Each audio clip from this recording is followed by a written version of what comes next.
fifth term Chief Executive of China's Macao Special Administrative Region.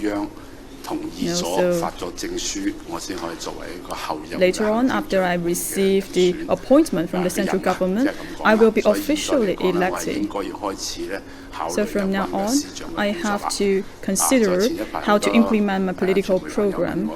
Earlier, some of the media asked a lot of questions about my future work. And after the appointment, I will take 1 or 2 days rest. I will consider how to implement the political program. I have sufficient time to think about my job and get more feedback from the public. This is the first point. And the second point, for the Greater Bay Area, actually I have talked a lot about the development of the Greater Bay Area. This has provided Macau a lot of opportunities. We would like to work together with the Greater Bay and work with the 9 cities to implement the work. And for the Greater Bay, Macau is one of the 11 cities, and we would like to focus on investment in different areas. For example, for the technology companies, please focus on the technology areas, just as I like other regions. And for the TCMs and the aviation industry, probably you can visit Zhuhai to get more investment. Now, let's take a look at the career of Macau's chief executive designate. The top job carries a 5-year tenure with a maximum of 2 terms. The chief executive is elected by a broadly representative election committee and is appointed by the central government in Beijing. Iat Seng was accepted as the only candidate on July the 25th. He secured nearly 380 signatures of the 400 members of the election committee. Ho says his motto is unity and effort, change and innovation. He is promising to carry on the one country, two systems principle and focus on Macau's economy and its people's livelihood. The 62-year-old candidate was a member of the Executive Council, which has advised the city's leaders since 2004. Later, he was elected to the legislature by the business and finance sector and served as vice president. He became president of the Legislative Assembly in 2013. This year, he announced his candidacy for the chief executive of Macau and resigned from the Legislative Assembly. Now, for more insights into this latest development in Macau, let's cross live to our current affairs commentator, Mr. Victor Gaujikai. Well, Victor, let's start with challenges. It's quite obvious that Mr. Ho has put a focus on economy, and we just heard his remarks right after the election. He emphasized the importance of the Greater Bay Area, the opportunities it can bring to the city's further development. What do you make of this?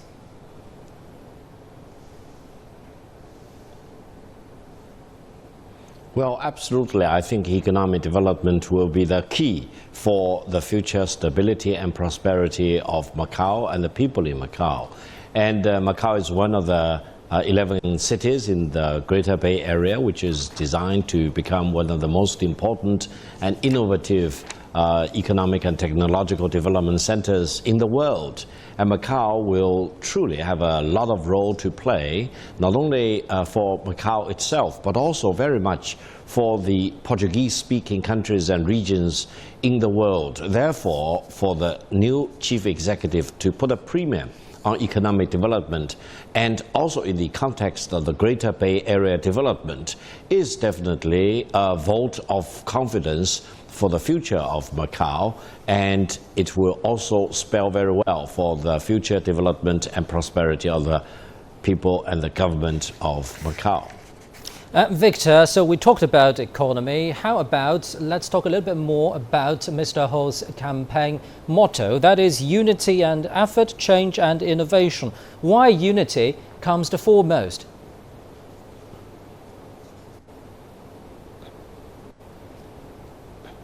Well, Well, as we can see in the recent political turmoil in Hong Kong, there have been challenges or questions of one country, two system principle, which apply both to Macau as well as to Hong Kong. Macau, ever since 1999, has been thriving and prospering for the excellent job it is doing under the one country, two system.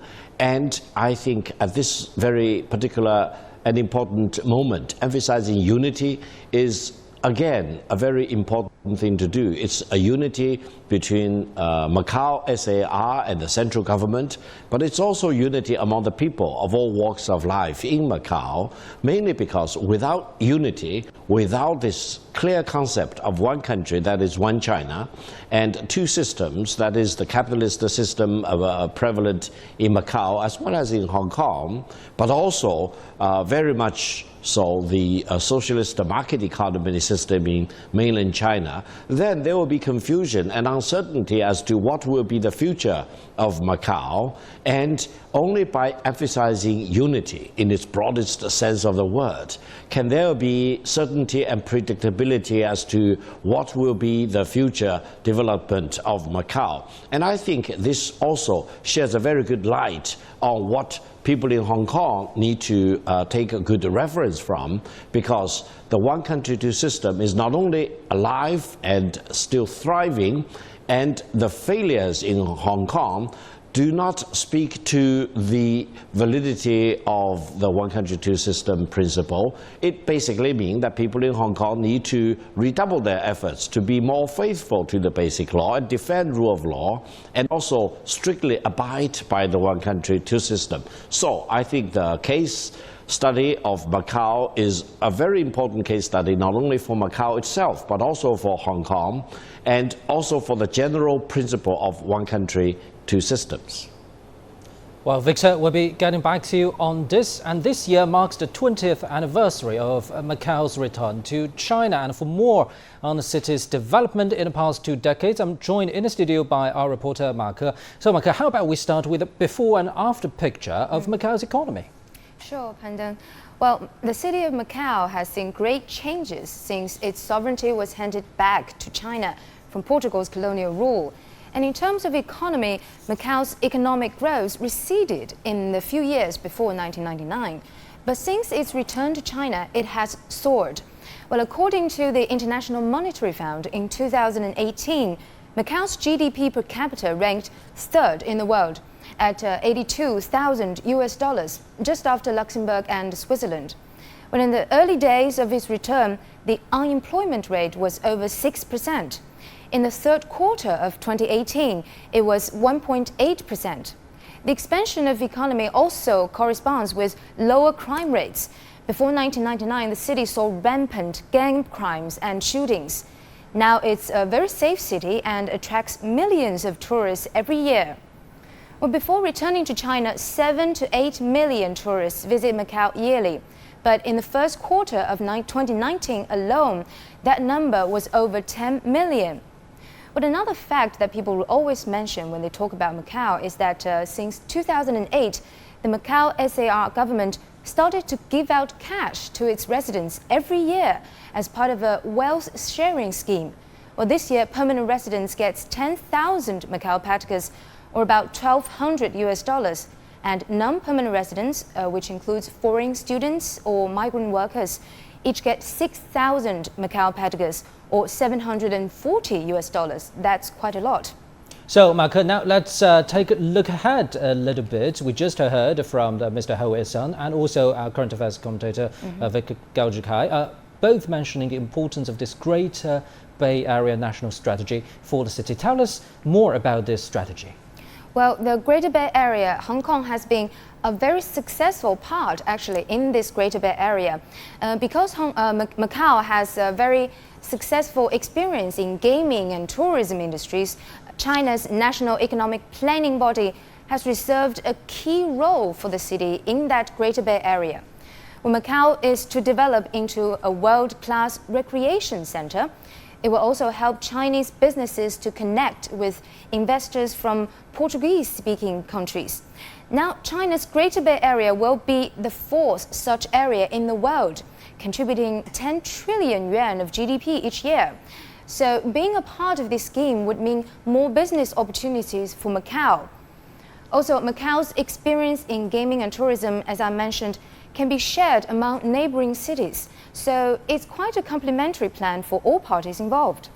Back to you. Thank you very much, our reporter Ma Ke there. Now, talking about one country, two systems principle and policy, experts and policymakers have gathered in the southern Chinese city of Shenzhen to find